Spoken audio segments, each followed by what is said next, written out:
Once again, we fast forward about an hour or so to the last crucial hand of the night. I had lost a couple of medium-sized pots, but we're still in positive territory when we look down at pocket eights.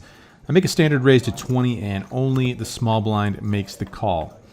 Heads up to a flop of king 10 deuce with 2 clubs. He checks and I check it back. Turn looks favorable to me. It's an offsuit 8.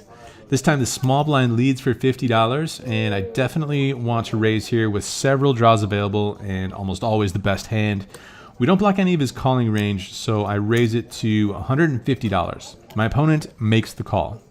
Off to the river, which is an offsuit deuce, upgrading us to a full house.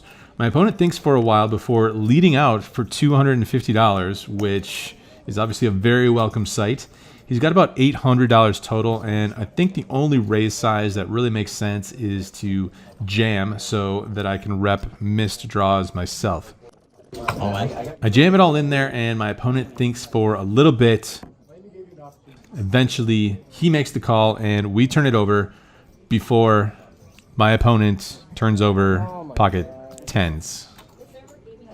Just when we thought the tables had turned for us here in Texas, no such luck. We end up in a set under set situation in which there's no way we don't lose the maximum. No. It's a bit frustrating, but with the cooler hands, there's nothing that can be done. I think it's important to remind ourselves that for as often as we get coolered, we're going to do that to our opponents at exactly the same frequency.